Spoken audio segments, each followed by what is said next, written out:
I'd like to call the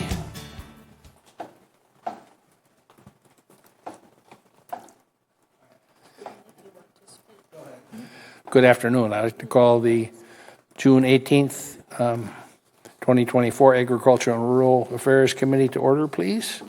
Approval of the minutes is the second item on the agenda. If we could have a motion, please. So move. A second, please. Second. Motion made and seconded to approve the minutes from April 16th. All those in favor signify by saying aye. Aye. Aye. Opposed, a like sign. Ayes have it. Motion is carried. Public appearance for non-agenda items. I don't see anybody here. Agenda review. Deanna. There are no changes to the agenda. Okay, thank you very much. Item 5 is Isomark information discussion. Welcome. Thank you.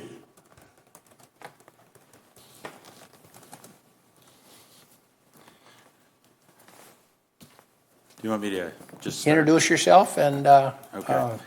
the floor is yours. I'm Jack Heineman, Chief Operating Officer of Isomark Health.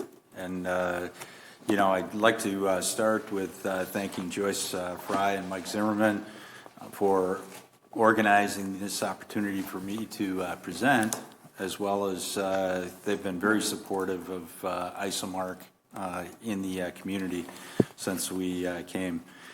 I'd also like to thank Deanna Schmidt, who sent out the invite, and I'd be remiss if I didn't thank the committee for allowing me to present. Isomark has been in Fitchburg for 4 years on McKee and Seminole Road, and we currently have 7 full-time employees, and we're looking to grow employment over the next year. What I'm presenting tonight is just some of the technology that Isomark has put together, and give you an idea and a snapshot of where we're going and what we're looking to do over the next several years. The technology, we provide a instant metabolic assessment, and the way we do that is through breath samples. So, we can take your breath and tell you if you're going to get sick in 2 days. So we're measuring the carbon-12 and carbon-13 isotopes in the breath. When that changes, it's an indication that your immune system is kicking in. So we're almost considered the thermometer of the immune system. We're pre-symptomatic, so we're identifying this before any outward signs of illness or before you feel ill. The markets that we're pursuing, and the reason we're in front of the Ag Committee is we started working with the feedlot industry, and some of our goals there are to reduce antibiotic use and improve performance in feedlots. About a year or so ago, we started working with a robotic dairy manufacturer, where we started taking breath samples in the bowl, because when the animal walks into a robotic feeder, there's a little bowl that she gets a treat, and they capture, and that's where we're pulling the breath sample to identify infections in the dairy herd. One of the things that we can do, and I'll show on some slides, is we can actually identify methane production, by the animal as well. So with that short introduction, I'll move on into the presentation. And like I say, we're providing instant metabolic assessment. And currently, in order to do some of the things that we're doing with our machine, you need a large chamber which you put the animal into the chamber and you let the animal stay in the chamber for 30 minutes and longer, depending upon what you're looking at. This is very expensive equipment, very specialized equipment. It's not portable, and we believe it's outdated technology. One of the things that we've done is we've packaged that chamber into a shopping cart size machine that we can roll right up next to either the crush chute where the animals come in, or the stanchions in a dairy barn, or we can hook it up to the robotic dairy. What we're doing is we're capturing. We have a vacuum on the mask, and we're sucking the breath into our machine. 30 seconds later, you've got results indicating whether there's an infection or not. We're non-invasive. We provide almost point-of-care instant results where they can make decisions right on the spot on treat or not treat. And again, we're pre-symptomatic, and I'll show you that we fit right into the workflow of these different groups that we're working with. So we seamlessly integrate into the existing workflows. So step number one is we're taking the breath sample. And if you take a look at the center of the picture, there's a mask. That mask is put up towards the nose of the animal. We suck it in 1 to 2 seconds, goes into our machine. The breath sample gets processed in 22 to 30 seconds, and 30 to 35 seconds later, or through that process. So the whole process from capturing the breath sample all the way to analysis is 30 seconds. So like I say, what you can do is have a point of care solution. So if the animal's sick, you can give it antibiotics. If it's not, you can send it off to the herd. So our platform, if you look at the right, the cow gives us the breath. We pull it into our machine, and the information that we create from the canary is sent to the animal health management system. So it's a permanent record on the animal's health, and then we also give it to the operator to make decisions. So everything that we're doing is in front of the operator, making it a very safe machine. The third process that we do with that information is we send it back to our servers, where we use that data to improve our machine learning algorithm that we're doing. So the more samples we get, the better our algorithm outcomes are. And then finally, what we do is we send it to a report to the customer management so that they can see how the health of their herd is doing. We're the earliest disease detection known to science, because again, we're doing it pre-symptomatically. We'll show infections that we pick up. We'll pick it up 12 hours, 18 hours before blood tests, 24 to 48 hours before visible signs are shown, and we're about 72 hours before the temperature. So, the sooner you can treat your animal, the quicker you can get it back into production. So we've driven value in pilot projects. We've done pilot projects with major pharma companies, protein companies, and the dairy robotics company. We're looking at working with some major feedlots, in the coming months. The protein producer that we worked with, they process 250,000 animals per year, 3-month study, 2,400 samples. And if you just do extrapolate the math out, we save them some money. Another case study we did was in a pharma company.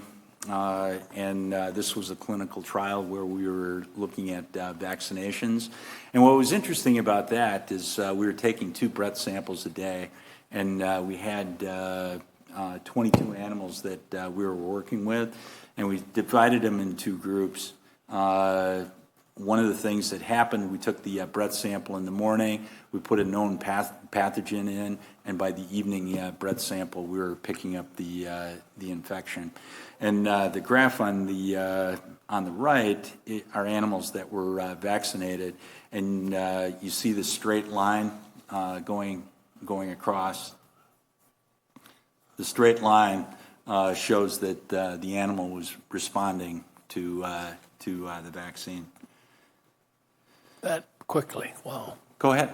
If you have questions. That quickly, wow, that's amazing. Yeah, you know, it is an amazing technology. It comes out of the University of Wisconsin, and what's interesting is the science behind this is probably about 30 years old, and the technology to deliver that science came on the market probably 2010, 2011. So it's pretty new, novel platform technology. And we've also shown that we've delivered value to the other customers and companies that we've worked with. We've proven that it works through 4 field studies, 6 pilot studies, and we've shown that we can produce a 10-fold reduction in illness by just taking the breath sample and reacting to that quickly. And in a major feedlot, when you're looking at some of these feedlots down in Texas that are processing 200,000 or Kansas 100,000, what that means is there's less pulls, meaning there's less animals coming to the sick hospital, which means less treatments, less time, because labor is an issue in the marketplace, in the feedlot, dairy industry, wherever. So it's actually a cost savings using Isomark. And what we've shown is that by using it, they can improve their profits by $1.5 million. This is a larger photo of that study that I just explained. The left were animals that were not vaccinated, and the right were the animals that were vaccinated. And, they responded to treatment very well. Some of the other things that we've shown is improved performance, which means improve weight gain on animals and all of the inputs that go into the animals and the outputs. And on this particular study, what we did is we took breath samples when the animals came to the finishing lot, and then we took another breath sample when they reimplant, which is about 100 to 120 days later. And what's interesting here is again, by treating early, you see the dotted line here. So this animal was sick when it came in, which indicated there was a red light. They treated it, and it almost mirrored the animals that were healthy. And then what's also interesting is, the animals that don't respond to treatment, if you're sick, you blow a red light, you get a red light, you treat the animal, and it doesn't respond. 120 days later, it doesn't respond. At that point, management can make decisions on what to do with that animal so that, it reduces losses and so forth. But what we've shown is by following this process, effectively the animals, by treating early, were able to gain about 0.4 of a pound per day faster. So that's a positive rate of return because over the life of the animal, it's gained 80 pounds And depending upon the price of beef at the time, you can do some neat things. And one of the things that we've shown also through our testing is we can identify both virus and bacteria. So like a chronic illness would be a pneumonia, and a calf gets a pneumonia, and every time it gets pneumonia, part of the lung is destroyed. And you can have a perfectly healthy looking animal at 700-800 pounds, when they come into the finishing lot for finishing. And, as they gain weight to 1,500 or 1,800 pounds, if they get stressed, they won't make it because they don't have the lung capacity to carry them through. So it's a good tool to really understand, again, the health of your herd. We're very good at respiratory. And one of the problems that we're going after in the beef industry, they have bovine respiratory disorder or disease, which is called shipping fever. And one of the shipping fever, the animal gets stressed, and that's when they really get sick. Before they come to the feed yard. And that accounts for about 70% of the illnesses that come in to the feed yard. And what you want to do is get that squared away as quickly as possible. So what we're doing is providing that indication that you can do it.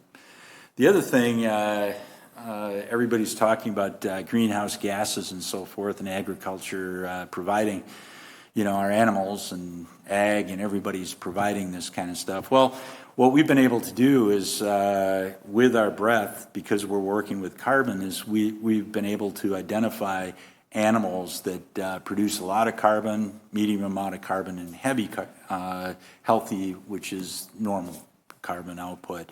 And with information like this, as feed systems get more sophisticated, now you can start to basically come up with a feed diet for individual animals. Again, as automation goes into farming and agriculture, this could be used to say, okay, this animal has produced a lot of carbon, because the animal, the rumen is feeling sick. It's like us. We take the Tums, and life is good.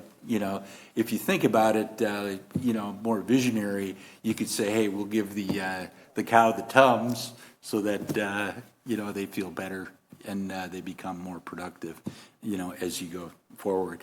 And really, one of the things that we're looking at, we're not necessarily looking at the greenhouse, we're looking at the health of the animal. Because, if you're producing a lot of methane, it means that the animal isn't using that carbon to produce milk or protein and so forth. So we're looking at it more on a health standpoint. And these are some individual graphs that been able to pull together. But what you're looking at here is the animal. This is normal, and then the animal falls out of range. So again, it's an indication.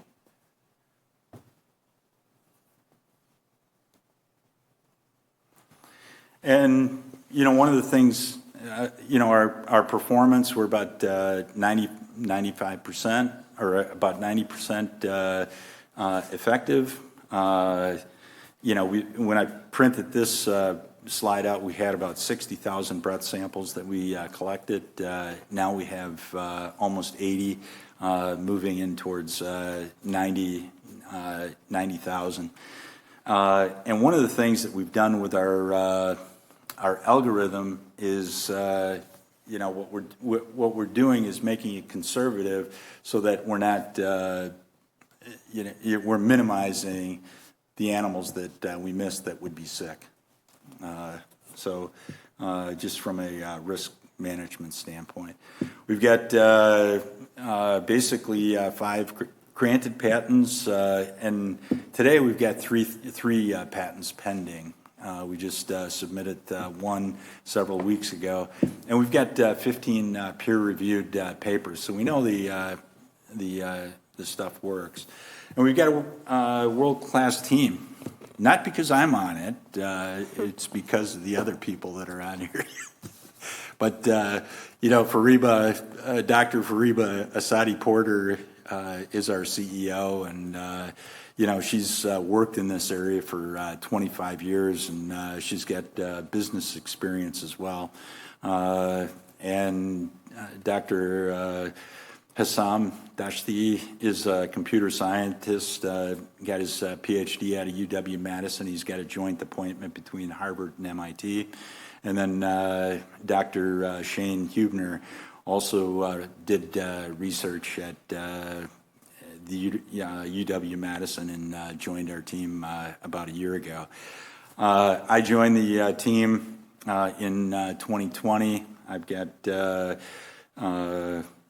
a lot of 20 years of business experience in a number of different areas, from engineering to manufacturing, business development, and so forth. I'm a graduate of UW-Madison and moved back to the area in 2007. It's like coming home. Loved it. So if anybody's interested in joining our team, please feel free to reach out.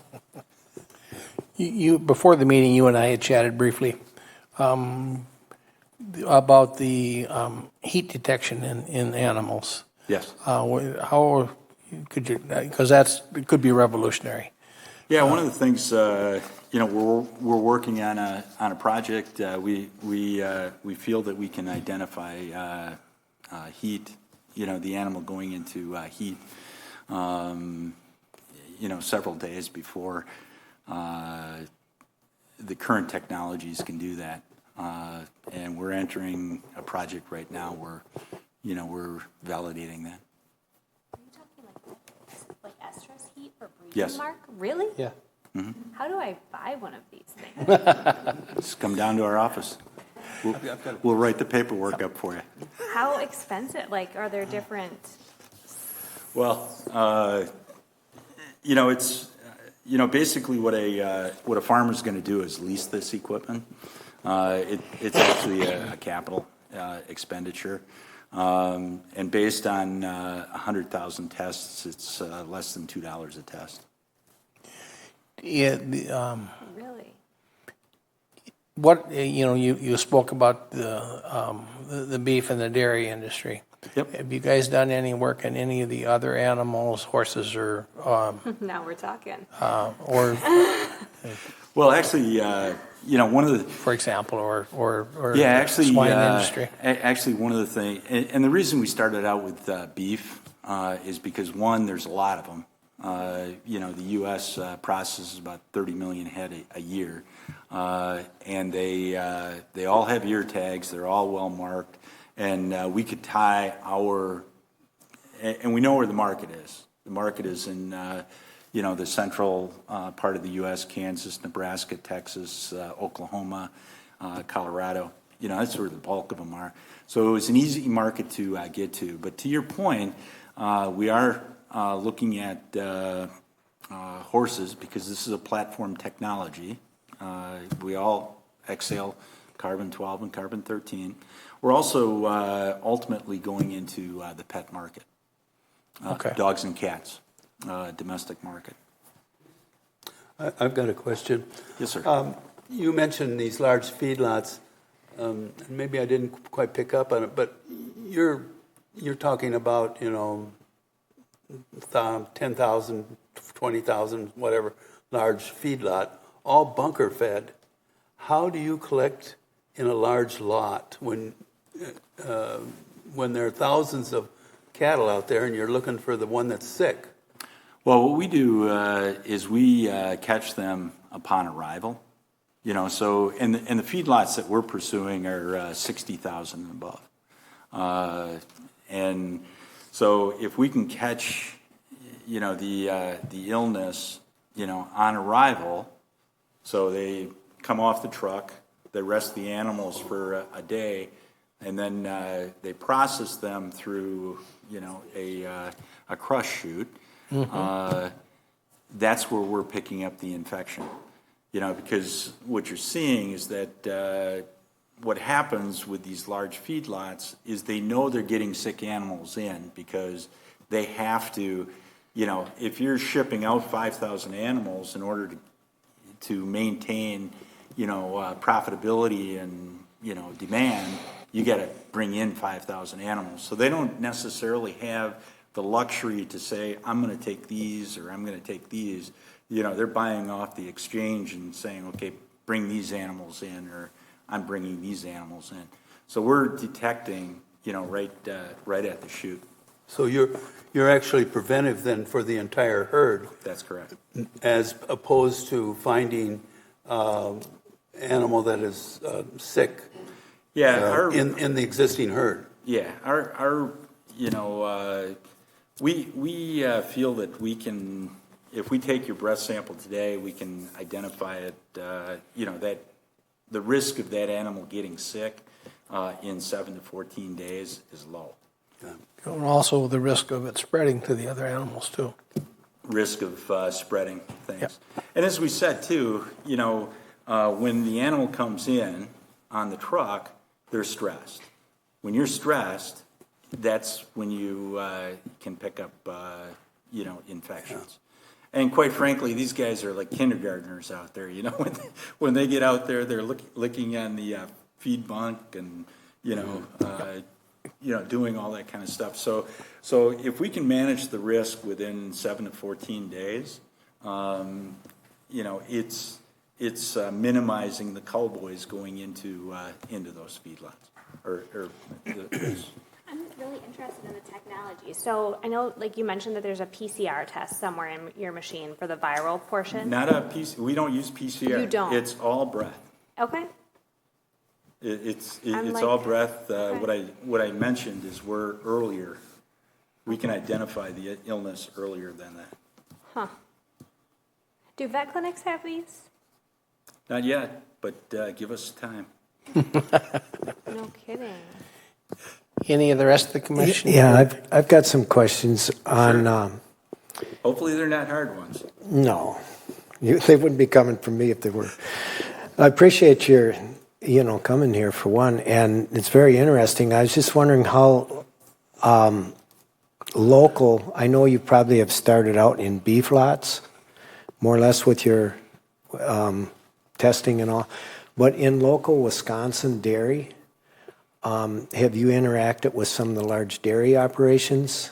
And does your equipment, can you set up with some of the technology that they use in the feedlots, where they can tell which, cow comes in and the whole history of her? And Yeah, actually, where we started back in 2020, we started in feedlots. And again, it's because of the numbers, they're all right, so forth. And it was an easy access to, they come into a crush chute, we take a breath sample, and then they go to the herd. Shortly thereafter, we started working with dairy to, identify, the different infections that are of interest to the dairy industry. So about a year ago, we started, we said, hey, can we do this on a robot? Because one of the things you don't want to do is add labor to dairy, right? correct. So we had to figure out how do you get this so we don't. So you look at robots. Robots are, basically you can milk about 70 cows per robot, right? And we've set up our machine so that we can, basically use one machine and capture several different robots, with the breath sample. So that's where we started as a kind of a proof of concept. And, the reason that we're talking to you is if you guys know some larger dairies, introductions would be great. Yeah, and have you been, have access into the Dairy Expo where you present your product? Actually, we do. This year, we may have a piece of equipment in Dairy Expo because one of the, we just developed a strategic partnership with RP Nutrients, which is a dairy supplement company. And, the beauty of that is they've got a research farm in Fort Atkinson. Right. And, we're actually working with them, as a partner because really when you sit down and you take a look at if we can go down the methane road, right, we can identify it. And if I tell you, hey, I can identify it, you say, okay, that's great. Now what? If they've got a solution for it, and then we just got, we were in a accelerator program, Plug and Play, which is located out in San Francisco, and they've got a group that's looking at selling the reverse carbon credits. So now you get a whole circle of we measure it, solution, and this is how you can pay for it. Sounds very good. Probably saying too much on public TV. Any of the rest of the committee members have any questions? Thank you very much for the time today, and hopefully we can pass on your information to some of the local farmers in our area. Maybe it will create a partnership. So thank you very much. We'd really appreciate it, and we've enjoyed working with the city of Fitchburg and being part of the community. Thank you very much. Joyce, I don't have. Hi, it's Joyce. Hi, Joyce. I just wanted to thank Jack for coming out. We really appreciate him taking the time.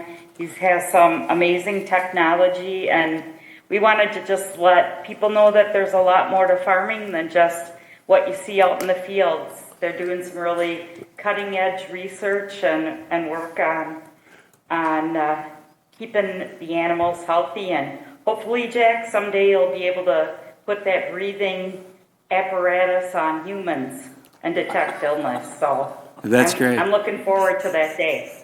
Yeah, that's great. Thank you, Joyce. And Thank you, Joyce. again, thank you for. You gotta aim high. You got to aim high. That's exactly right. Thank you, Joyce. Thank you, Jack. Thank you. Appreciate it.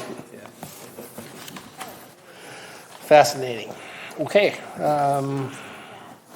Item B on the agenda is the Burn Road Solar update. And the folks from One Energy, I believe. Thank you.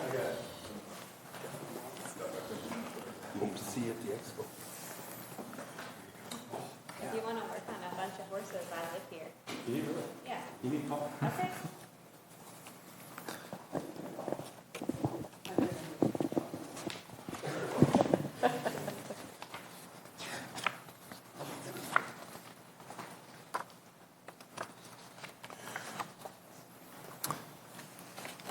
All right, nice to see everyone again. It's been a while. My name is Eric Udelhoffen with One Energy Renewables, and my colleague Tyson is here as well. Is that all right for me just to jump in? Or? Yep, Okay. please go ahead. All right, great. Thank you. So I think the last time I was here was in conjunction with the TITO project a couple years back, which we wrapped up late last year and is now in operational phase. And that is on Irish Lane. If on I Irish Lane. Remember, right? Yep. So my colleague Peter worked on permitting the Strix project on Burn Road last fall, and so yeah, just was here. He's out of town this week, so I'm filling in. But here to talk through some of the challenges that we had kind of early construction season this year and some of the remediations that we took to address those. So I think everyone probably remembers the storm that came through on May 21st. I think about 70,000 people lost power, a lot of trees down, major rain event. happened to be right after we had started grading work on the site, and also after the land around the project that's under cultivation had been worked and planted. So kind of a bad confluence of events as far as timing went that led to some erosion and especially material leaving the site. So wanted to have Tyson, our construction manager, talk through some of the remediation efforts that we took after that event to make sure it didn't happen again.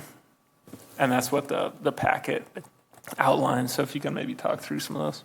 Sure. I gotta push. I think it's Hello? just on. You hear me? Okay. Yeah, I just wanted to go over this packet real quick with you on some Tyson, of the. could you introduce yourself so everybody knows who you are? Sure. Yeah, I'm Tyson Strankman. I work with One Energy Renewables as the project manager Thank you. For the Strix project. Yeah, like Eric was saying, we did have some erosion on site after the initial grading and some heavy rains. So we did add a culvert, as you can see here, which was the main kind of upgrade we did. We added a second culvert than was on our original design, and that's the line that goes across the gravel road, right in line with the main flow of water that comes into that entry area. This is a picture of the access road coming off of Burn Road. Burn Road is to the south of this picture. We added that additional culvert to divert the water coming out of the farm field and our site to the south of this, and then added also some silt fencing, which is the orange line that goes across just south of the culvert or above it on the picture, and then added some soil stabilizing erosion control mats where that kind of polygon of turquoise is there, and additional areas to the south of to the north of the road, sorry. So we did add some plantings there and erosion control blankets to stabilize that area so that no more erosion would take place, and hopefully we can get some growth there to stabilize that soil. And then we also added berms shown, let's see, in the right to the right of the road, you'll see a couple lines, and we added berms to grade the water or to contain the water in that area and divert it back to the culverts, and so it wouldn't allow it to go out of the end of the driveway and into the street below. We added large rock where that arrow goes through the middle of the road, and a drain system, so any overflow will go through that large kind of French drain through the road and be diverted into the spillway that we have to the left of the road, where those arrows are going to the left, near the exit of the culvert, which is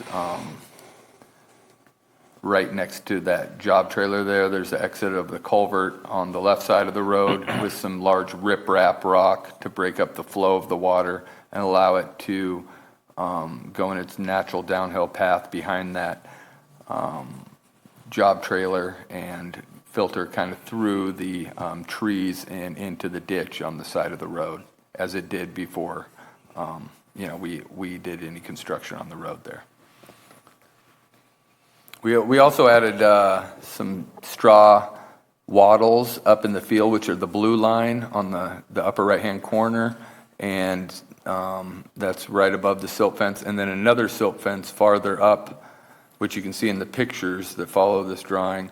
So there's two silt fences with straw bales and an additional straw wattle across the farmer's field to break up that flow that comes through there that was really intensified when that was plowed right after we were done grading our site.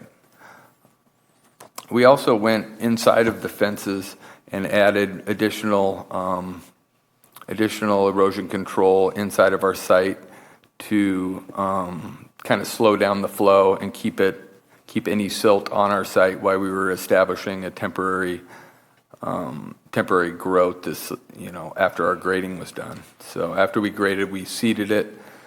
We had some heavy rains which washed some of the seed away, so we reseeded it twice more and installed additional erosion control so that we can get some vegetation growing on the site, which will help. And that vegetation will also be permanent vegetation will be planted when we're done to solidify the site.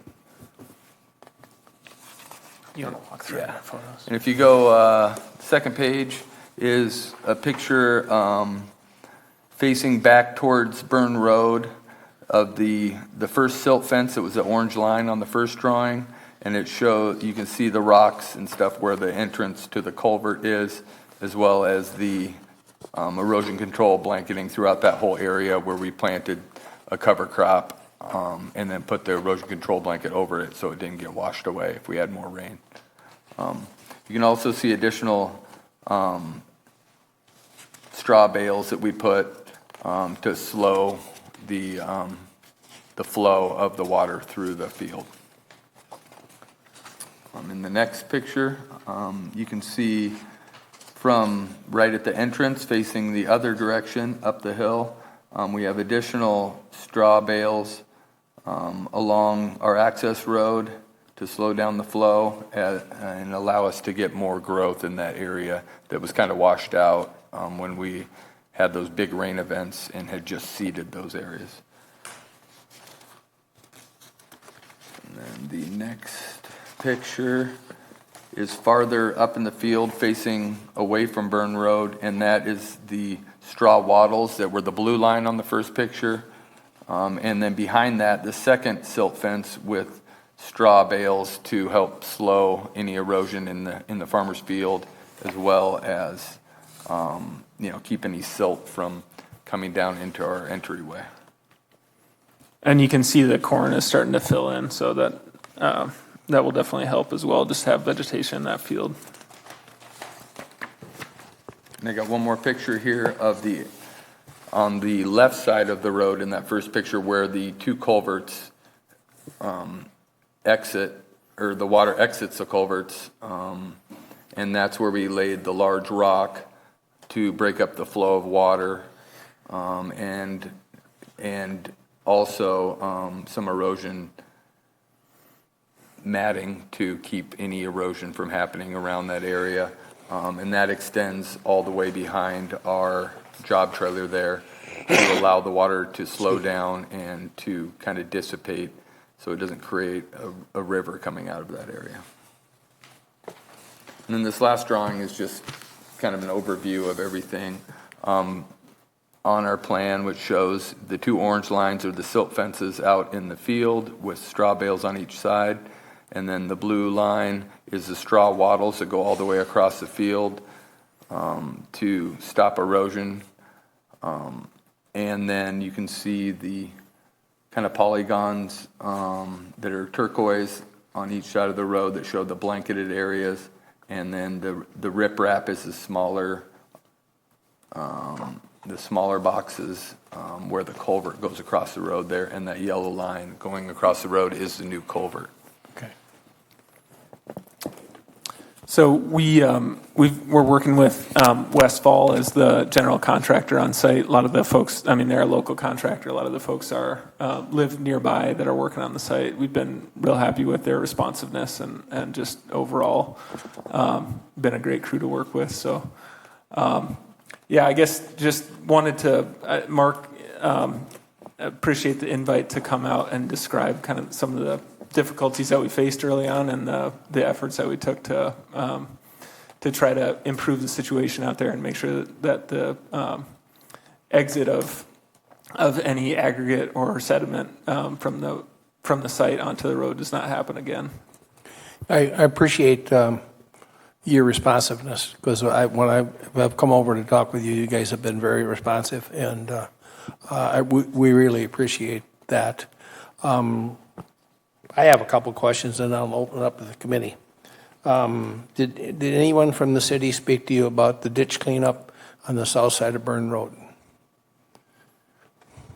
Not me, I don't know. No. That's pretty well, from the erosion events that's happened, that's pretty well filled up. And in some places, it's about even with the top of the road. That's something that I feel you'll have to work with the city on that, but Mr. Holt is our Public Works field crew supervisor, so I know I spoke with him about that. But that's going to be something that's going to have to be cleaned up before your site work is done to allow that. I was hoping you would take the water all the way on the inside of the trees all the way down. And on your site map here, it does not do that. It exits it out to the road again, which is problematic. And it would have been better if that had stayed on the inside of the trees, on the south side of the trees. But anyway, that ditch is a concern, and so that needs to be worked out how that's going to be taken care of. Can you say you said the director of public works? Who should we should reach out to about that? No, Mr. Hodel is the field supervisor. Field supervisor. Okay. Okay. Thanks, Deanna. And but I did speak with Mark Hodel on that, and he said he would take it up through the chain at Fitchburg and see how we wanted to handle it. But I wanted to bring that to the attention of the committee. Okay. Because that's something that needs to be taken care of before that project is wrapped up. Yep, absolutely. Will the driveway stay as wide as it is now or is there going to be some reshaping of that when you are done with construction? No, that is the final design, Okay. the permanent Very design. good. Yes. And we are keeping the main flow of the water to the south side of those trees and diverting it down. It's not going to go straight down to the road. Okay, that isn't what your arrows show, but Oh, well, yeah. Okay, I understand what you're saying. Okay. yeah, I mean, it would be much better if it just stayed on the inside of the trees, on the site side of the trees. Any water coming out of there and you've got plenty of fall from, if you stand in that driveway, the fall to the culvert that's at the tracks, you've got plenty of fall to do that. You may have to do some work from that driveway to the Okay. That totally makes going sense. to the east, but real easy to do, and then that will take a lot of burden off of the road ditch and off of the neighbors to the north. Okay. So, and do you know if there's any plans to replace the waterway that was taken out? You guys didn't do it, and Adam's not here tonight. But that waterway going southwest off of the driveway, southwest, I think I'm right in that direction. You have a picture of it. It would be in your fourth picture, I don't know where believe. we have all the. That waterway really needs to be put back into a grass waterway with maybe some rickrack part way down, something, because that will be a continual problem on this site. Here's the deal. The Irish Lane site was pretty flat, and it sits away from the road, and your potential for problems are pretty low. This site is exactly the opposite. The topography of the site is extremely severe, and all of your water and everything comes right at the road, and so you've got two very different situations. So I appreciate what you're doing, but my concern is long term. And when you leave the site, I want to make sure that the city has it in as good a shape as we can plan for, so there's no problems going forward. So that's my only concern.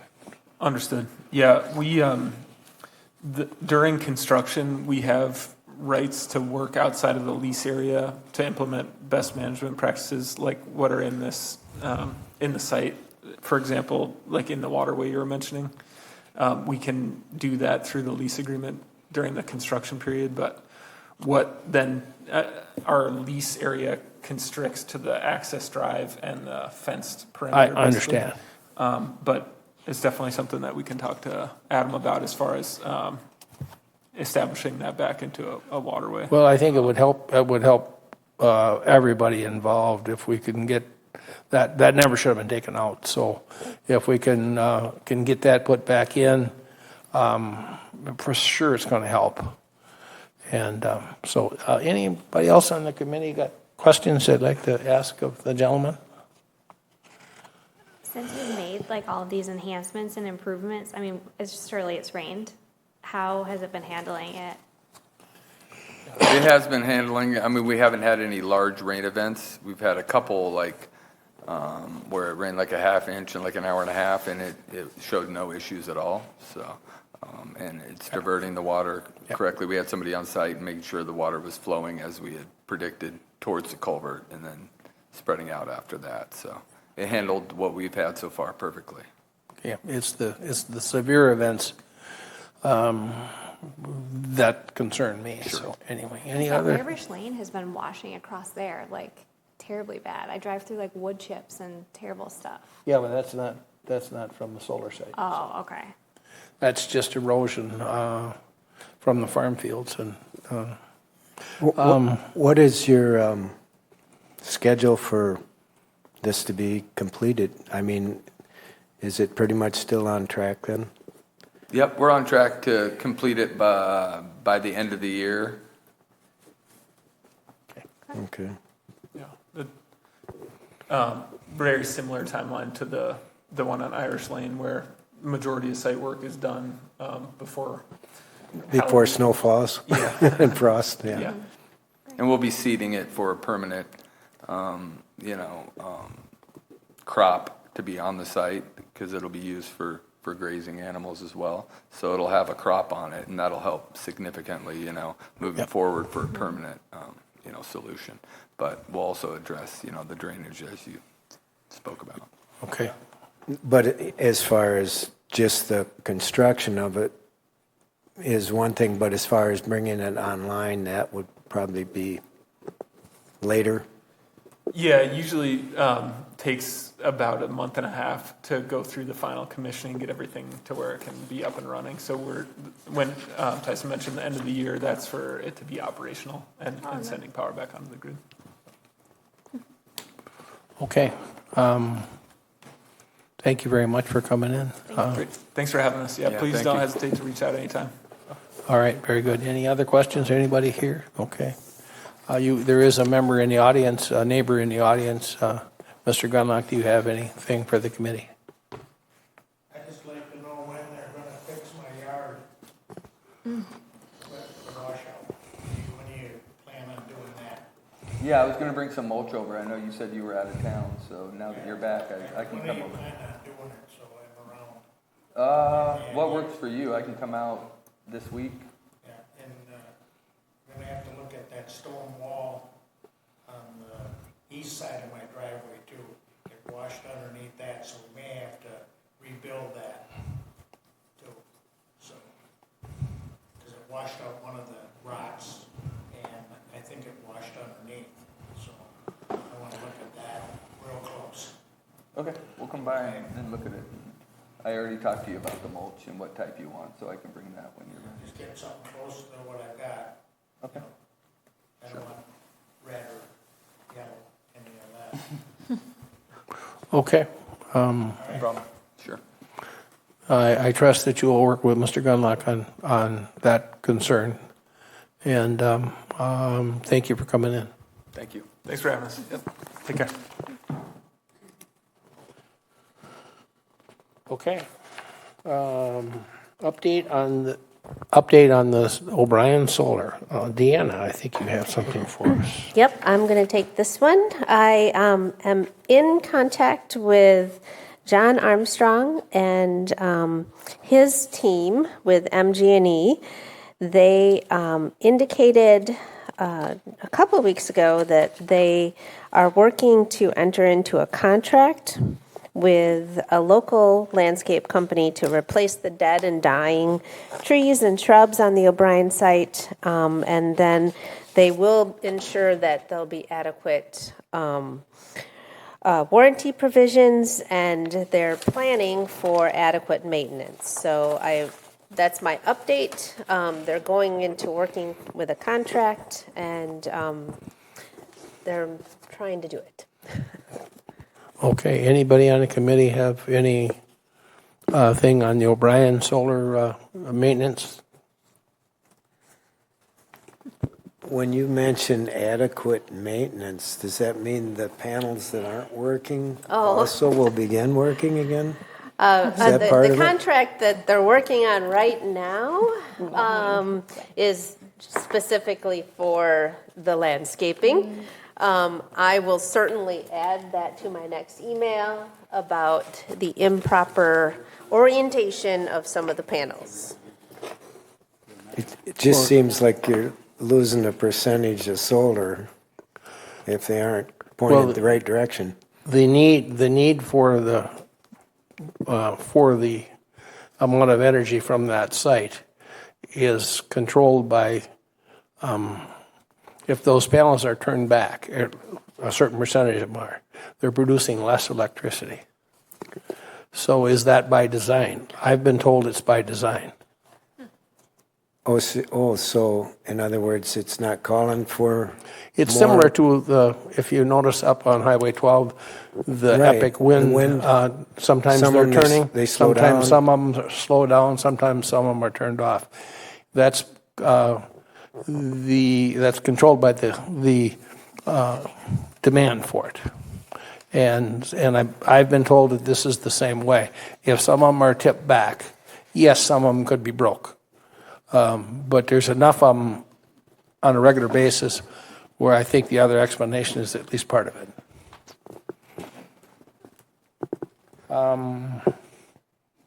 And that leads me into something else I want to talk about pertaining to the solar fields.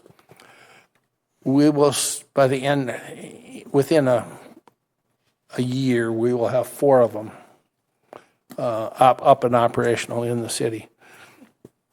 I am concerned, especially with the Burns Road site, and the lack of maintenance that MG&E has done on the O'Brien site, that there has to be some, I would like to see that come back to this committee on a yearly basis.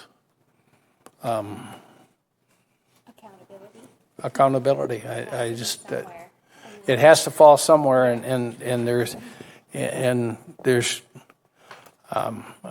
I think everybody in City Hall has, their plates are pretty darn full. So I'd like to see it come back to this committee.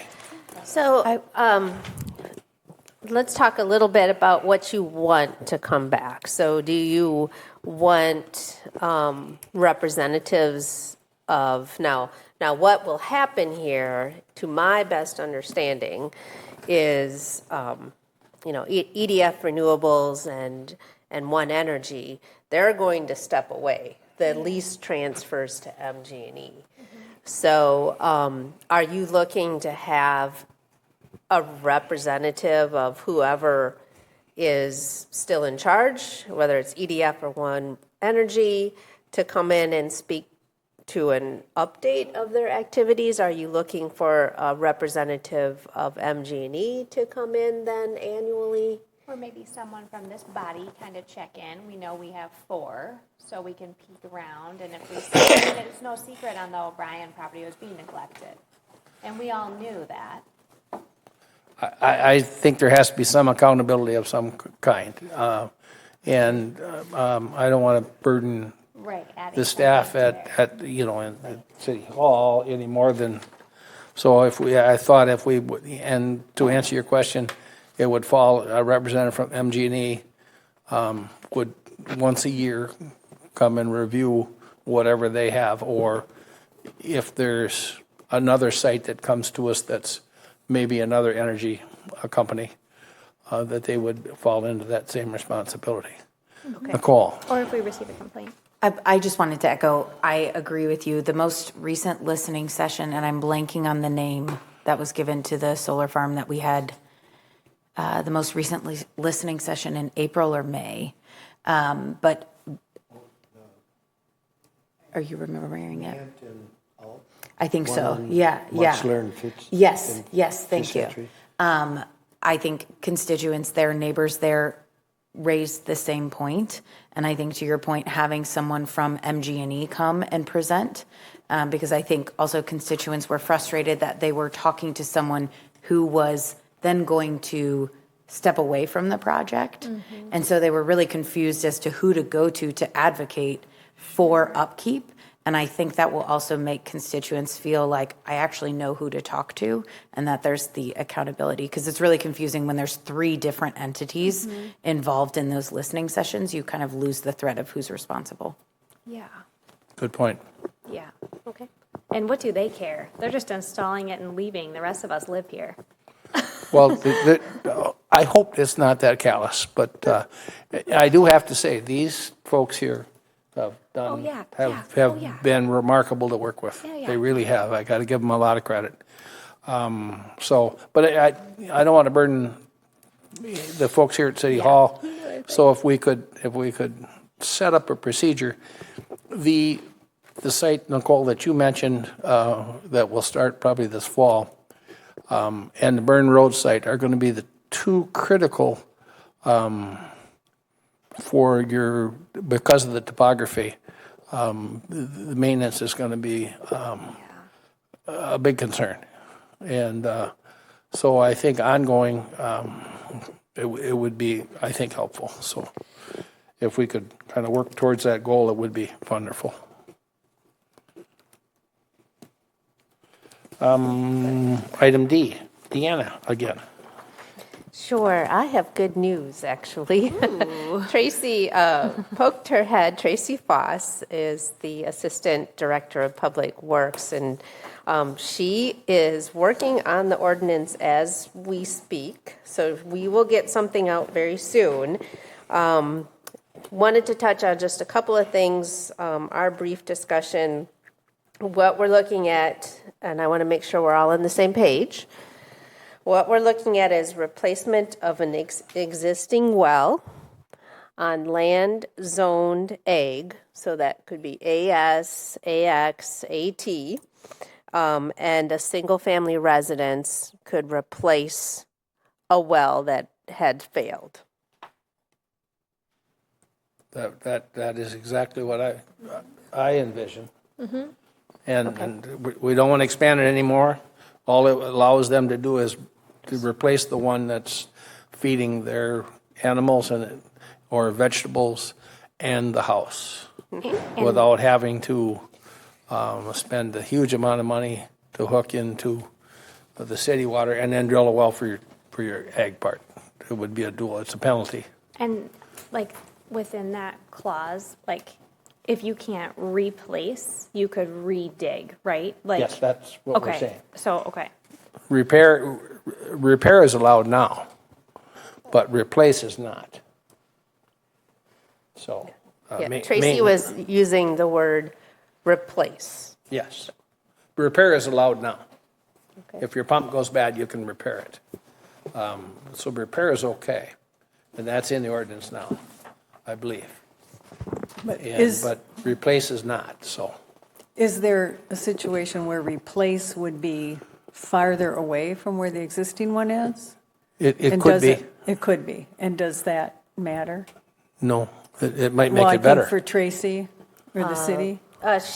We weren't talking about any distances. Of course, the well would have to be placed on the same lot. It'd have to be in the same property. Yeah, same property. But we weren't talking about any distances apart or anything, and that could be a challenge, right? No, not really, but let me give you an example. Let's say that an existing well was tested and it was picking up E. coli, which is septic. You would then want to move it to an area further away from where the existing one is, so that you lessen that problem. So. Right, and That's reasonable. I'm just suggesting that when the wording is crafted, that it be clear that it doesn't have to be in the very same spot. Yeah. That's what I was. Okay. Very good. Any other questions from the committee? Thank you very much. That's great news. That's been a long time coming. And we've dodged the bullet. And we may never have to have that. May never be used.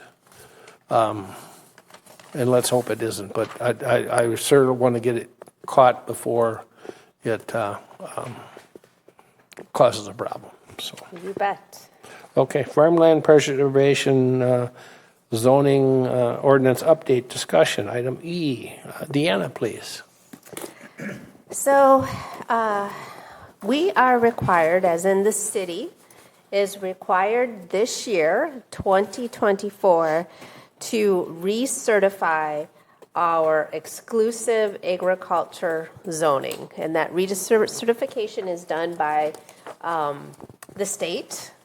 It's required every 10 years. So the last time our exclusive agriculture zoning district was certified the ordinance was certified was in 2014. So we are now due. And of course, our existing ordinance is certified. So don't expect that there's any problems with it. But it is an opportunity to relook and make any amendments or changes that could be helpful going forward. Why do we need to certify? I think I probably should have jumped into there too. Certification of our exclusive agriculture zoning district is required for any of our farmers to be able to participate in the Farmland Preservation Tax Credit Program, so that we need to have a certified zoning ordinance for exclusive agriculture district. So that's kind of some of the background. And what I have placed in your packet is our zoning ordinance, and then with some comments, questions. This is my starting point. And we'll probably have to take this back up a couple more times. I don't want to give the impression that we're done at all. Some of these are some pretty big kind of discussion topics, but I do need to get at least a version of this ordinance that you all are comfortable with to the state rep by the end of September. Okay. So we are working on a deadline. The state rep will take a look at it. If he thinks it's good, and you all are comfortable with it, I will refer it back through our process, and it'll go through the process, go to Ag and Rural, Plan Commission, and Council. So that's in general kind of our process. I'm not expecting to make any decisions on anything this evening, but we need to start having some of these discussions. Thank you very much. I have a question for you, and thank you for the red highlighting and the stuff to the right next to the text. That really helps. As I read through the committed DS2, we get down to item 4, nursery sod and tree farm production. Is that proposed or is that in the existing? No, this was my comment that we, of course, have a use on Burn Road on land zoned AX. And what I was informing you all indirectly is that use is not consistent with AX, exclusive agricultural zoning, and it would not meet the guidelines of state law. Okay. So the forest management also is not allowed. The forest management is. The forest material processing, landscape materials is not. Okay, is that on like the end of Burn Road, Yeah. kind of by the trailer park? Okay, I The saw forest that. management, explain your version of forest management. That would just be if you have a wood lot and you are growing trees or harvesting trees out of your wood lot. Okay. Then you would be allowed to harvest them out of there. Yeah. But not process them. No. Okay. So, Deanna, what were you saying about the burn? There's ag land on Burn Road that is. Yeah, I don't want to go into detail here, but I think they're like selling wood chips. They're chipping. our wood chip wood processing okay. located here on Burn Road is not It's not. consistent with this zoning district. It may not, we couldn't even change this zoning district to make it allowable, is Okay. what I'm telling you very clearly. Okay. Okay. So it doesn't something fit is under not even allowed, no permitted matter or what. conditional It uses. will not, yeah. Okay. Just the definition of agriculture. Yes. Okay. And They are. the reason that I'm bringing this up is that we have other zoning districts that are agriculture, right? We have ag transitional, we have AS. Yep. But Ag this small. AX one, this exclusive agricultural one, Okay. must be certified by the state, and it must be consistent exactly with state law. Okay. Okay. Yeah. Just a quick question, and apologies if I have to duck out early. I have to pick up my son before daycare closes. But kind of on that same line, your comments DS7 and 8R7, when you're calling out the county permits and things like that, is that the same where that's just kind of informational, and this is about the attendance of more than 500 persons at any one time during the day? Can you speak to that a little bit? Yes, I can. There is some flexibility in how we do craft this ordinance and still remain consistent with state law. This is one of those kind of little more flexible places. This was more of a question to the committee to say, how did the 500 persons come up?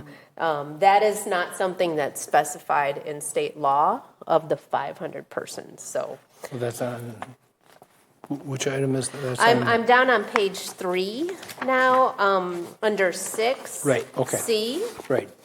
Yep, I'm under 6C. Agricultural entertainment activities anticipated to have an attendance of more than 500 persons at any time during the day.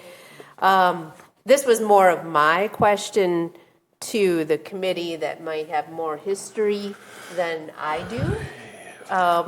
Why 500? Why not 300? Or larger. For example, when O'Brien's had the dairy breakfast there was way more than 500.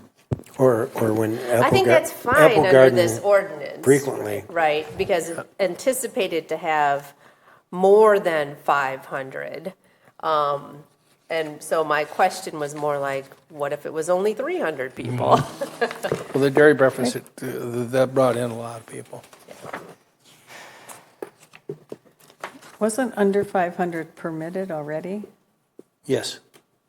Under 500. I think that, I thought. I think the term is. Now I forgot. I read this more than 10 minutes ago. so Agriculture. I forgot. Agriculture, I thought both numbers were covered somehow. yeah, agriculture, entertainment activities Oh, you are anticipated correct. Right. Yeah. to have an attendance of more than 500 at any one time during the day. So Right, but it is Yeah. covered. 22,482, You're right. 4 does Yeah. Yep. speak to under 500, so I It think does. all the numbers are covered. So I think we're okay.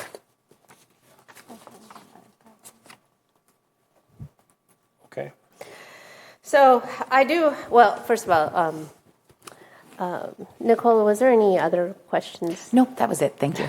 Okay, because I know you wanted to leave. So the big one here in my mind is the permitted use new farm residence. And my main point here is state law does not require that. Some communities allow a new farm residence, other communities do not. There's different approaches to this. So I wanted to just let you know that.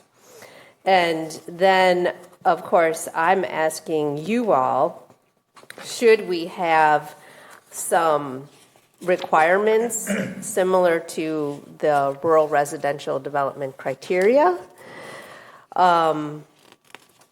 Do we need to relook at this a little bit to have some criteria for citing a new farm residence? The other piece of this is I wanted to let you know that I talked with the rep, my state rep, and asked him about this 50% of his or her gross farm income, because as I've already noted to the committee, staff does not have the bandwidth to annually check this. We don't have there's a privacy issue. We are not capable of enforcing this particular 50% of his or her gross farm income. And we don't want to go there either. Well, I guess I think that we might have a problem justifying to the state if we're going to allow new farm residents in exclusive ag without ensuring that it's tied to farming. Mm-hmm. Now you have to remember that this ordinance is a special kind of animal, so to speak. This serves the purpose of justifying which farms in which areas of Fitchburg can have the tax credits. Did we, sorry, I found someone else to pick up my son, so I'm not leaving. Are there other municipalities in the area that, did we look at their policies and do they have different limits on this similar ordinance? Do they say 30% of his or her gross income, or is there a comparable? State law refers to 50%. There really isn't any area municipality that is like Fitchburg. We are a town that became a city. So the strongest reference for us is Dane County. Dane County has a very good ordinance, and I think I'll send Dane County's out to you all too. So my take on this is so you're putting a homestead on farmland, and it's going to stay farmland, because what else can you do with it besides farm it? And the business on the income, I would like to see that nixed. I don't care to know what someone's making at what percent. I really don't want to know that information, and I don't think we legally can know that information. I'd have to agree 100% on this. I do not see there's any reason to have that in there. I'd like to take some time, a little bit on this part of it, to make sure that we rewrite it or keep it the same, except for the 50%, on how it dovetails into our rural residential criteria. Because I think a lot of our rural residential criteria would fit very well in this provision. It's geared strictly for rural residents, and I think that somebody that's wanting to do something on a new residence on a farm should have a little bit of a guideline, the same as if you were coming in and acquiring 1.5 acres someplace in the rural area. It might be impossible to be within 300 feet of an existing. Right. It might be impossible to put it at 300 feet. That's fine. That may be something that we would, make a little bit different. Mm-hmm. But I think location can be important, because right now you can almost put it out any place you want. You can. On that property. We don't have anything in code. And that's exactly against what we have worked so hard to make our farm viewscape, so that we do not have existing long driveways and whatnot. So I would suggest that we massage this a little bit with that as a guideline. So are you suggesting taking out any reference to new farm or just taking out the income? Income. Well, I the definitely income. take out the income. But I I just think it's hairy. think, Amy, you wanted everything gone? No. I don't know exactly how we would. I don't think this thing fits perfectly into any box, right? Because how I see it is it's allowing, I guess I could just use myself for an example because I own farmland. So if I wanted to create a home for my elderly mom somewhere on my farm, I could do it. But I would do it responsibly because I'm a farmer. Like I farm, right? So I'm not going to stick mom's house in the middle of where I'm tilling and planting. So I feel like I don't know how involved we need to be with this criteria because I feel like people will be so responsible. Like, can we assume that as farmers we're responsible with? You got to be careful. How many of these do we have even in this city that we could potentially face? So, well, that was my question. Are there restrictions elsewhere that would keep somebody from buying farmland and basically putting up a mansion and it's hardly any farm land left for I didn't farming? think of The that. point is just to get big open space and a I big, never huge thought of mansion. that. But I don't know if there are other restrictions. No. So, We have to remember that the rural, when we created the rural residential criteria, that was specifically designed to help the farmer who wanted to take an acre or an acre and a half and sell it for income, or his family member to come in, and it would reduce them having to make that son or daughter borrow a huge amount of money to buy 35 plus acres. It worked really well. That was one of the criterias that we did. That was part of it. Yep. And I think there's not been very many of these. You potentially could have some in the rural areas, but I think we had to be very careful with that. So I don't have a problem with the 35 acres. It's better than apartments. and where's the 35-acre restriction? That's in the rural residential? Or- I'm sorry. Like any agriculture land. So what is happening, if you are already zoned AX, you can do a new farm residence. In order to be, there are some odd kind of lots out there that might be smaller than 35, but AX requires a 35-acre minimum parcel size.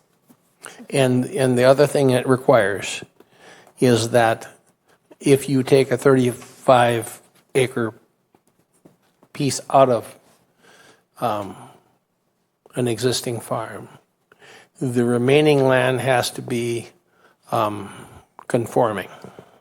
Yes. We're not, so say you have a 60,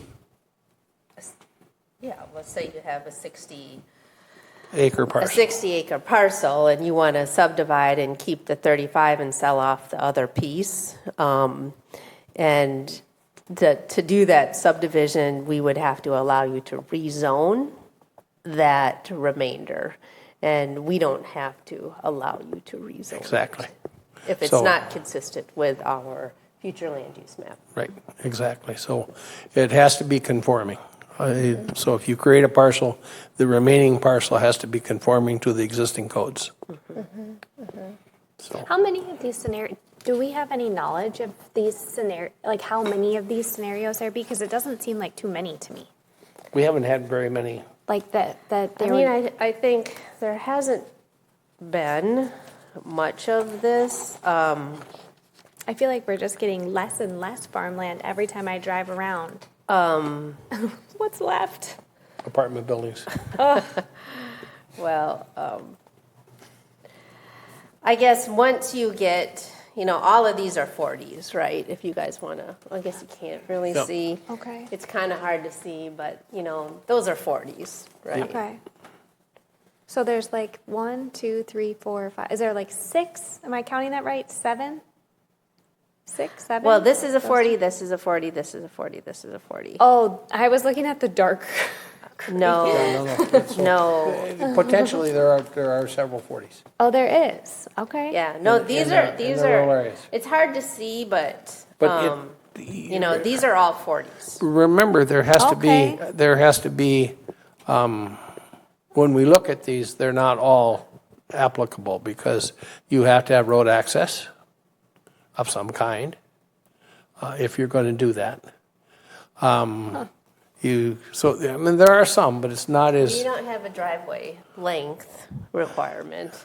no, you do not, but you at least have to have access to the road. So a back 40 couldn't be sold without access because we Right. don't allow an easement. So it isn't as simple as saying that there's X amount of 40s and they all could be it because they don't all apply. So anyway, let's try to look at the Deanna's thoughts in red to the side and see what we can do to come back to put our thoughts together. Anything else, Deanna, on that subject? I don't have anything else on this subject. If there's information that you would like, I can pull together, I have a small stack of some of the other AX zoning, so that if it's helpful to look at some of the other ones, I'm happy to pull those together for you. Just let me know what you need. Any thoughts? Anybody have? I would love any of the agricultural zonings just to get myself more knowledgeable and less ignorant about the zoning rules in Yep. general. That would be great. Thank you. We can do that, sure. Okay, thank you. Report from the department. Deanna, you have anything for us? I do have a couple of things just to, gosh, time flies. The town of Verona is proposing a condominium development just south of Tonto Trail. Okay. So it's one of these, this is more of an informational, of course, we have, the city of Fitchburg has the ability to, Extraterritorial zoning. extraterritorial jurisdiction for subdivision. We do not for condominiums. So they're doing a land condominium. Tonto Trail is right up here, and that's Fitrona. You guys, can you see up there? I'm trying to figure where Tonto Trail is. Yep, this is Tonto. Fitrona, off Fitrona. Is that off of which road? Fitrona. Okay, all right. Yeah. Now I know. So I'm just letting you know that this is proposed to be a private drive condominium lot, so they don't actually subdivide, and Okay. so then we do not have jurisdiction. Okay. We do not, No. We do not. because it's condos. It's condos. It stays They're in one doing a owner. land condo. One owner. Yep. Is that pretty much slated for a study across Fitzroy to the east?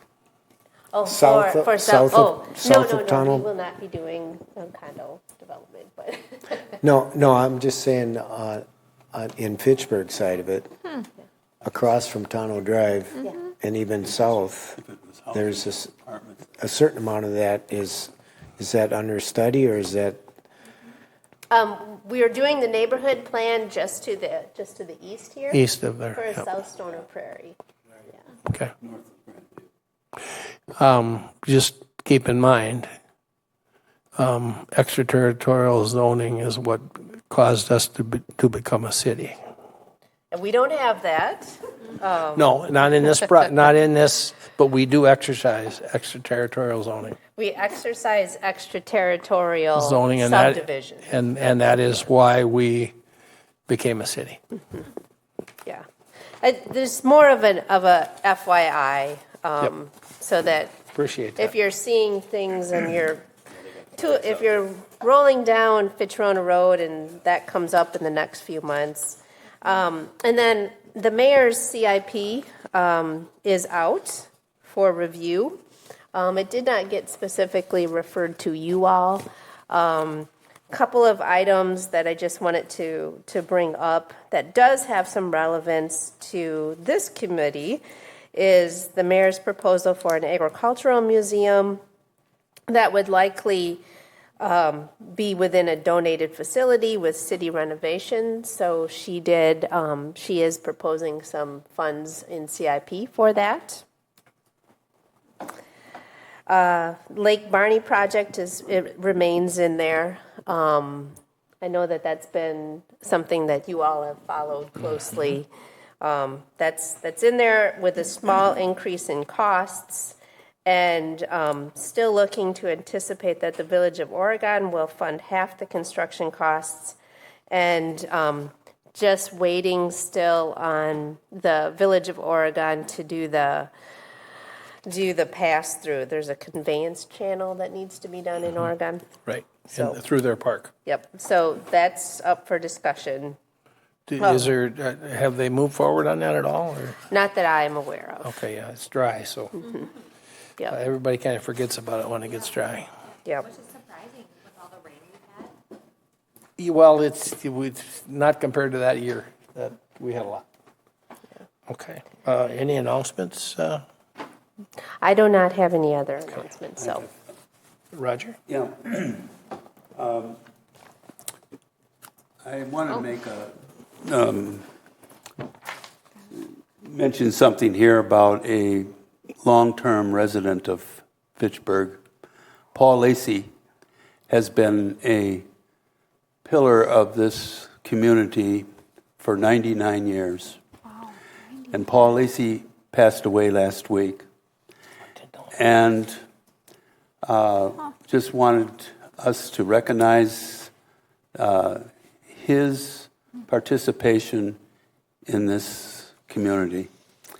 And I've had lots of times, as many of us have had time to visit with Paul. Just a great guy. He and I had one thing in common. Our birthdays were within one day apart. And So you're 99. I'm not 99, but I'm working on it. But he and I always, he says, well, I've been there already, been there, done that, he'd tell me. I says, yeah, well, I'm still working on it. But just wanted to pass that along. And then, Nicole, if you would also bring this up at a council meeting. We all know where the Lacey Farm is. We all know that Lacey Road. That's right, and if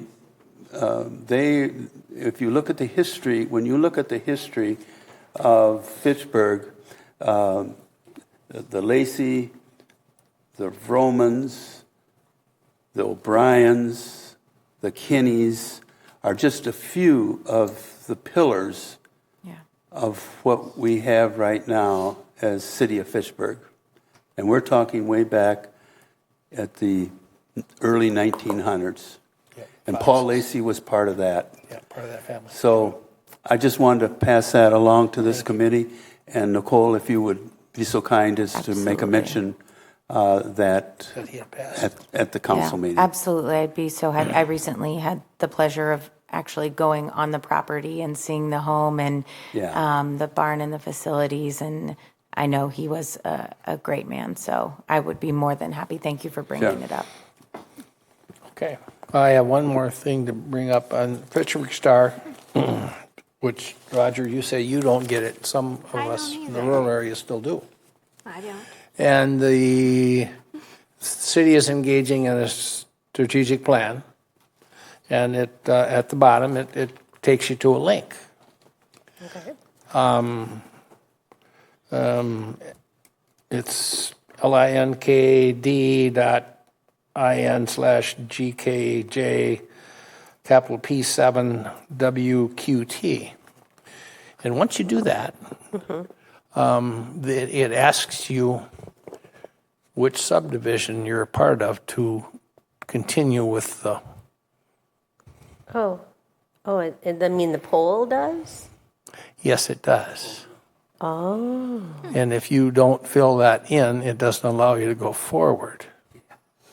Okay. So you can lie and, don't like that and when say people that you're do part of the, but there's no rural.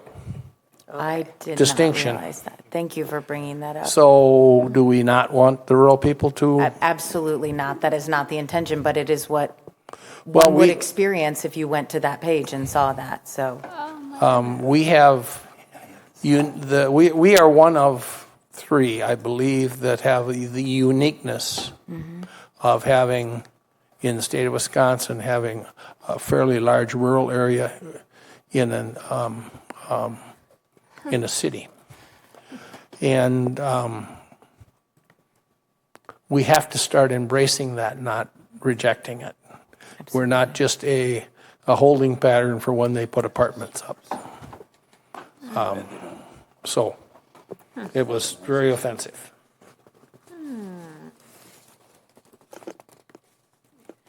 We're better than that. absolutely. And Mark, just for feedback or input, acknowledging that you're not speaking for the entire rural community, but to ask your opinion would be great to hear. There's a selection of other, I'm not sure, please share 2 cross streets near where you live. Do you feel as though kind of having a separate area to say, I'm a resident of Fitchburg who lives in a rural community is more inclusive and more respectful? Is that a fair statement? I would agree. Yeah, fair enough. But it only, I mean, Other? it We're the basically, originals. it asks for what subdivision you're from, and then it asks for a cross street. So we were just excluded. I And think I I'm sixth don't believe it was generation. intentional, but it's a real slap in the face. It is. It's another one. I'm generation 5 here. Yep. I'm younger than you. She's probably younger than me. Well, it's interesting because most of everybody in this room here knows the Stoneman family. They sell sweet corn in the summer, and they're part of my family. And the young kids who are now the recruits into the sweet corn picking, who are 7 and 8 years old, are the 6th generation of Stoneman family that I have had the privilege to work with.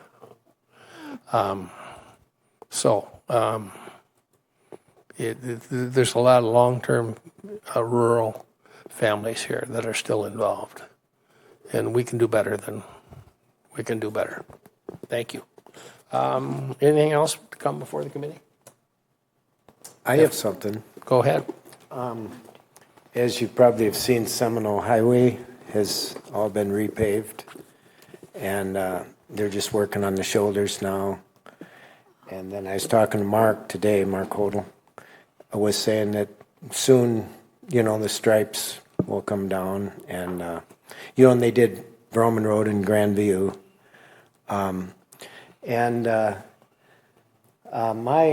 My question is, I can come up with a lot of reasons why the speed limit should be changed because of, there's like 5 field entrances, 5 resident driveways, 1 intersection, 1 bike crossing, and 2 bus stops between Whalen Road and the O'Brien Solar Farm, and it's 35 up there.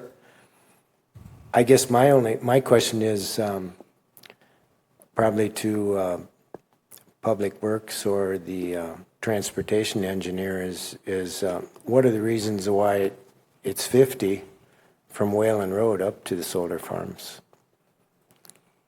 Oh. Realize that.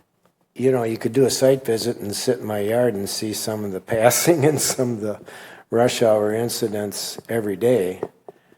And Are any of them under 55? Are any of them? yeah, yeah. Because I kinda doubt if you've it. seen them, I haven't. Yeah, I kind of doubt it. And I've seen so many incidents that I could go on and on with, things we've seen when we've been up at the homestead or just passing right in front of, or, past double yellow stripes on the road, going to up to an intersection. And the rush hour is kind of crazy in the morning. But and then now, next year, I guess it's scheduled for Fitchburg to be redone. So, we're going to see a lot more traffic on Seminole, I'm sure. I don't know how to correct any of this, but I just would like to see some support from this committee and maybe take it to the planning commission or take it to Public Works or. But I think, I guess, is I your, could follow up on this. yeah, Public this Works is one. where it goes. I mean, I've talked to Ross Keller. Okay. Had him do a site visit just on the hill, by our homestead there, and issues that we've had there for years. But, to farm that land and the field entrances and traffic, it's always an issue. We can change the speed limit all we want, but we're going to have to fund our police department differently if we want officers to be out Right. in our roads patrolling. Right, absolutely. So I we mean, could easily stick a sign up, but we're a little short on officers. Yep. So I don't And- know. and I know- I'm sorry, George, but I don't know what the speed I know, limit's and going to do. there's less people out there that, we had a short notice on when I talked to the neighbors there, on when they were gonna, resurface, Seminole, and all of a sudden it was like a couple day notice, and then they sent out a lot of letters after the fact. But I think it would be interesting to find out if this has ever been referred to TCC, because I know you and I spoke about the grading, and it was kind of like, well, that's a separate item when we spoke. But I think there are other measures other than police sitting there, right, to try and calm traffic. And I think that entire formalized process would be really great to understand. And I'm more than happy, Deanna, to go with you and kind of stay as the alder for this area to make sure that we're seeing if it qualifies, at least for an assessment, especially since TCC, not limitations, but what qualifies has changed. I don't know if you knew that, George, but in the past few months, my road, for example, did not qualify, and now it does qualify.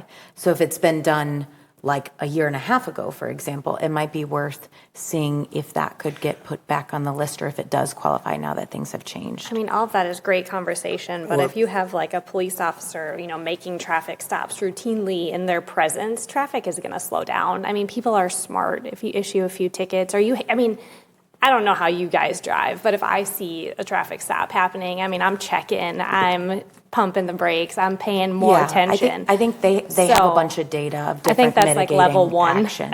Step one. Yeah, it's very we already have a recruitment problem, but it's a fair enough point that I think that formalized process is very data driven and can say, here are the different things. And I just wonder how long ago that assessment might have been done, and if it would now qualify with the new. You can mitigate some of those qualifications. problems too, those erratic drivers and stuff, if you have a presence out there, George. So you got to try to figure out how to make contact, I think, I think they're too stretched. I don't think they can come to you. Oh, I understand. But I think that's a real conversation. I think that's a good starting point there.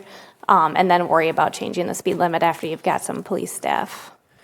Well, I know, just having one of those signs that shows your speed. Those are also Those are captivating. effective. Signs have been Yep. I know they're expensive too. Yes. But I also know that cheaper than a police officer. that I was told by a certain supervisor engineer that the rural roads aren't necessarily a priority as to where the money is spent. Well, of course not. Is this new news, George? And I don't Are want you to surprised? say his name here, but I thought that was very insulting. Yep. And he did work for the city. Yep. He still is. Oh, goodness. Oh, wonderful. I was pretty insulted by that, especially when I hear,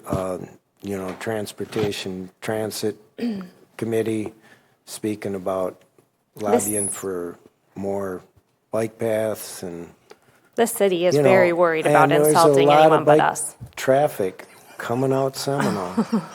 And now that's enhanced too, because it's a nice new pavement to ride a bike on. Or to go fast Yeah. on. Well, yeah, and I know some of the bicyclists can go 35 miles an hour, so. Oh, yeah. we Or might as well more. just keep it all 35. Oh, I never thought of the Yeah, speed of keep a it all bicycle. 35. I would agree. No, they'll go down some frequently. Anything else to come before the committee? If not, I'll ask for a motion to adjourn. So moved. Second? Second.